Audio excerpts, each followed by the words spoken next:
Eyes بن عمر ایک صحابی ہیں اور فتح مکہ والے سال ابھی تک حضرت ابو سفیان رضی اللہ تعالیٰ عنہ مسلمان نہیں ہوئے تھے، تو کسی نے ذکر کیا تو اس نے ابو سفیان رضی اللہ تعالیٰ عنہ کا نام پہلے لیا اور آئز بن عمر کا نام بعد میں لیا، تو میرے اور آپ کے آقا و مولا ناراض ہو گئے اور فرمایا ایسا نہیں کرو گے، تم سردار ہیں قوم کے ابو سفیان اور یہ آئز ایک سادہ مسلمان ہیں، لیکن چونکہ یہ مسلمان ہیں لہٰذا نام لیتے ہوئے تم پہلے اس کا نام لو۔ اقبال کہتا ہے کہ قطرائے آب وضو کمبرے خوب تر از خون ناب کیسرے، کہ حضرت علی رضی اللہ تعالیٰ عنہ کے در کا غلام کمبر رضی اللہ تعالیٰ عنہ جب وضو کرتے ہیں اور ان کے وضو کے پانی سے جو قطرے گرتے ہیں وہ اس دور کی سپر طاقت سلطنت روم کا شہنشاہ کیسر، کہا کیسر کے خون سے وہ قطرائے وضو زیادہ قیمتی ہے جو محمد عربی کے غلام کے بدن کو چھو کے گزرتا ہے۔ تو اسلام کی ایک اپنی انوکھی شان ہے، اسلام کا ایک اپنا مزاج ہے، لیکن مانوسیت تحریک نے ایک نعرہ بلند کیا 14ویں صدی کے آغاز میں کہ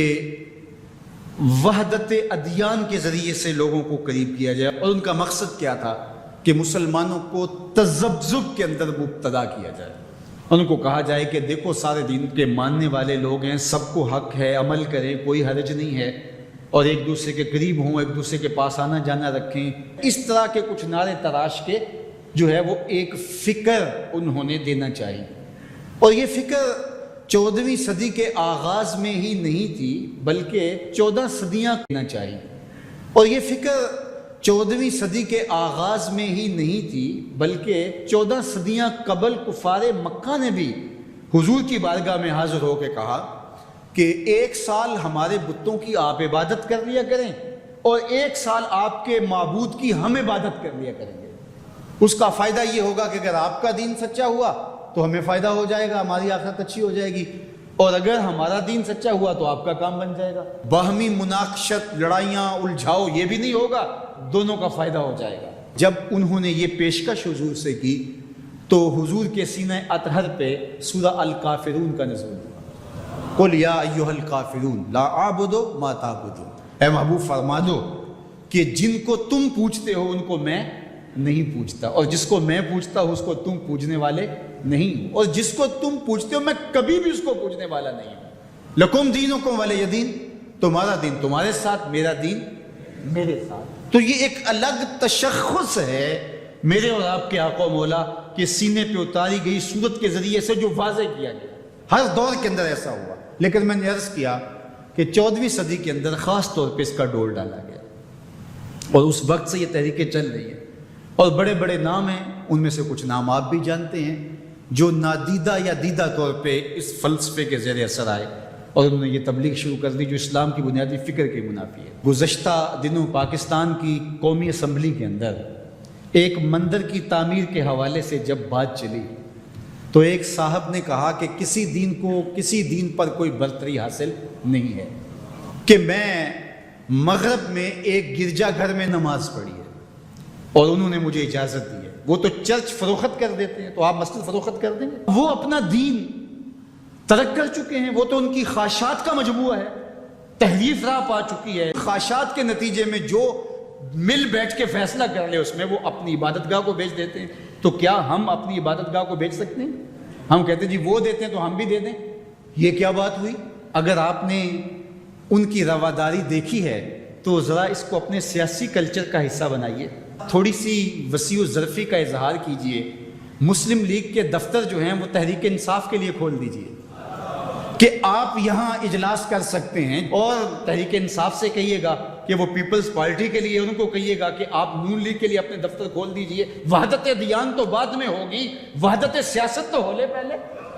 تم سارے مسلمانوں ایک ملک کے رہنے والے ہو تو پتہ چلے جی یہ بڑے وسیع و ظرف ہیں، وہاں تم اپنے لیڈر کے لیے مر جاتے ہو، اور اسلام کو یتیم مذہب ہے،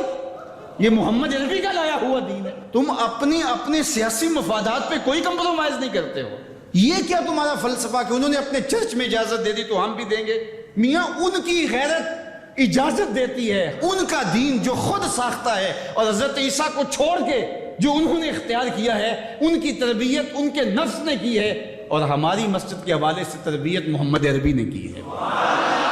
ہمیں تو یہ بتایا گیا سامان مسجد نہ برائے سوختن نہ برائے فروختن، مسجد تو مسجد رہی، مسجد کے اندر جو ٹوٹی ہوئی چٹائی ہے آپ اس کو بھی نہیں بیٹھ سکتے۔ باقی وہ آپ کے لیے یا دو چرچ کھول رہے ہیں اور کہیں کہ وہاں نماز پڑھیں اور آئیں، وہاں ہمیں آپ کو اجازت دیتے ہیں۔ میں آپ کو ایک پیشکش کرتا ہوں کہ انہیں کہیں کہ تم بڑے وسیع و ظرف ہو، مغرب بہت کشادہ ذہن ہے، تو ہمیں مسجد کرتبہ میں نماز پڑھنے دیں۔ مسجد کرتبہ میں جو مسلمانوں کی بنائی ہوئی 10 مربع کلومیٹر پر پھیلی ہوئی مسجد، اس کے باغات، اس کے احاطے، اس کے متعلقات اگر شامل کریں، حمام شامل کریں، تو 10 مربع کلومیٹر پر وہ مسجد تھی، اور 1400 ستونوں پر پھیلی ہوئی مسجد کا حال۔ اللہ اکبر! جب رات ہوتی تو اس زمانے کے اندر 7,500 مشعلے اس مسجد میں چراغاں کرتی، 30 فٹ اونچا اس کا چھت ہے، اور آج بھی وہ دیکھنے کے قابل ہے۔ اقبال نے بے ساختہ وہاں جا کے کہا تھا کہ تیرا وجود مردان خدا کی دلیل، جنہوں نے بنایا ہے پتہ چلتا ہے کوئی تھا، تیرا وجود مردان خدا کی دلیل، وہ بھی جلیل و جمیل تو بھی جلیل و جمیل، وہ بھی جلیل و جمیل تو بھی جلیل و جمیل، تیرے ستون بے شمار، تیری بنا پائیدار، شام کے صحرا میں جیسے ہجوم نخیل۔ تو وہ مسلمانوں نے بنائی ہوئی، 800 سال مسلمانوں نے اندلس میں حکمرانی کی، اب وہ مسجد مسلمانوں کی تعمیر کردہ وہاں موجود ہے اور گرجا گھر میں تبدیل کر دی گئی ہے۔ 2008 میں مقامی مسلمانوں نے پوپ کو درخواست دی کہ جس رواداری کی، مذہبی رواداری کی آپ بات کرتے ہیں، اس رواداری کو قائم کرنے کے لیے ایسا کیا جائے کہ ہمیں بھی اس مسجد میں نماز پڑھنے کی اجازت دی جائے۔ یہاں گرجا گھر ہے، تصویریں لگی ہوئی ہیں، اور وہ آ کے عبادت کرتے ہیں عیسائی، تو ہم بھی ایک گوشے میں عبادت کر لیا کریں۔ مغرب جس رواداری کا پرچار کرتا ہے اس کا عملی ظہور ہو جائے، لیکن پذیرائی نہیں بخشی گئی۔ کہاں گئے وسیع و ظرف؟ تم کہتے ہو گرجوں میں نماز پڑھنے دیتے ہیں، تو وہاں 2 رکعت پڑھ کے دیکھو۔ 2011 میں اللہ نے توفیق دی تو مجھے شوق تھا کہ میں مسجد کرتبہ دیکھوں، بچپن سے پڑھتے آئے، مسجد کرتبہ کی یادیں خیالوں میں نقش تھیں۔ تو جب میں وہاں پہنچا تو وہ دروازے پہ بتا دیتے ہیں کہ یہاں نماز کی اجازت نہیں ہے، تو اب وہ مسجد جہاں قدم قدم پہ اہل علم اور اولیاء کی پیشانیوں اور سجدوں کے نشان موجود ہیں، اب مجھے تو گوارا نہ ہوا کہ میں جوتا پہن کے جاؤں، تو میں نے جوتا اتار کے ایک سمت رکھ دیا اور مسجد میں داخل ہوا، تو سیکورٹی کے لوگ میرے پیچھے بھاگے اور کہنے لگے کہ آپ یوں نہیں پھر سکتے۔ میں نے کہا کیوں؟ کہتے آپ نے جوتے اتارے ہوئے ہیں۔ تو وہاں تمام مذاہب کے لوگ آتے ہیں، آپ جانتے ہیں کہ ان کے لباس بھی مختصر ہوتے ہیں، تو میں نے کہا انہوں نے تو لباس بھی نہیں پہنے ہوئے، تو مجھے اس کی اجازت دیتے کہ میں جوتا اتار دوں؟ انہوں نے لباس اتارے ہوئے۔ تو وہ کہنے لگے جی نہیں۔ میں نے کہا مجھے بات سمجھاؤ کس طرح؟ تو جو گفتگو ہوئی وہاں، جو میرے ساتھ ترجمان تھے ان کے ذریعے سے، وہ یہ تھی کہ چونکہ مسلمان مسجد کی تعظیم کرتے ہیں، اور مسجد کی تعظیم عبادت کا روپ ہے، اور وہ مسجد کو تقدس دے کر کے اس کی تعظیم کرتے ہیں، اور آپ نے جو جوتا اتارا ہے آپ کی نیت میں مسجد کی تعظیم یہی ہے۔ میں نے کہا بالکل یہی ہے، یہاں بڑے بڑے مشائخ اولیاء بیٹھتے رہے تو کس طرح میں اپنے جوتوں سے اس فرش کو دھون دوں؟ تو انہوں نے کہا جی ہمیں اجازت نہیں دے سکتے۔ تو ان سے بہت کہا، لیکن وہ کہنے لگے یہ ہو ہی نہیں سکتا، تو ہم ساری مسجد نہیں دیکھ سکے اور واپس آ گئے، اور 2014 میں پھر دوبارہ جانا ہوا، پھر یہی میرے ساتھ مسئلہ ہوا۔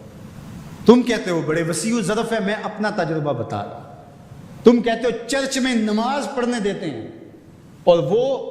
جوتے اتار کے نہیں جانے دیتے۔ او میاں وہ تمہارے لیے ایک کھلونا رکھا ہے، تمہیں بہلانے کے لیے، تمہیں ورغلانے کے لیے وہ رکھا ہوا ہے، انہیں پتہ ہے اس سے بہل جائیں گے، اور وہ بھی شور جا کے کریں گے کہ ہماری مسجدوں میں بھی ایسا ہونا چاہیے، ہم بھی وسیع و ظرف ہوں۔ وہ تمہیں دھوکہ اور فراڈ دینے کے لیے کیا ہے۔ اقبال نے کہا تھا اندروں تاریخ تر از چنگیز، یہ بظاہر میٹھے میٹھے لگتے ہیں لیکن ان کا اندر چنگیز سے بھی زیادہ تاریخ ہے۔ تو جو گرجے فروخت کر دیتے ہیں، آج آیا صوفیہ کہ ان کو کیوں تک، اور وہ سلطان محمد الفاتح نے خریدی ہوئی ہے، اور آج آیا صوفیہ سجدوں سے آباد ہو رہی ہے۔ آج وہ مسجد اذانوں سے پرنور ہو رہی ہے، اور ماحول کے اندر وہ عجیب خوشیاں پھیل رہی ہے۔ تو تکلیف اسلام سے ہے، وہ چاہتے ہیں کہ یہ تذبذب میں مبتلا ڈھیلے ڈھیلے مسلمان رہیں، خیر سے رہیں، ان سے کیا ہماری پریشانی ہے؟ مجھ کو پریشانی ہے تو اس امت سے ہے، اشک شہرگاہی سے جو ظالم کرتے ہیں۔ تو آج آیا صوفیہ تکلیف کا سبب اس لیے بن گیا کہ یہ جو تحریک برپا کی گئی تھی وحدت ادیان کی، اور ترکی بھی ایک زمانے میں اس کا مرکز رہا، اور آج یہ ہے کہ وہاں آیا صوفیہ مسجد کی صورت میں بدل رہی ہے۔ لیکن مغرب خوش ہے کہ پاکستان میں مندر بن رہے ہیں، عربستان میں مندر بن رہے ہیں، اور اسرائیل کے ساتھ ہم عربوں کے تعلق کو مضبوط کر رہے ہیں۔ لیکن یہ تمہارا ادھورا سا خواب ہے جو کبھی پورا نہیں ہوگا، یہ وقتی ہوگا۔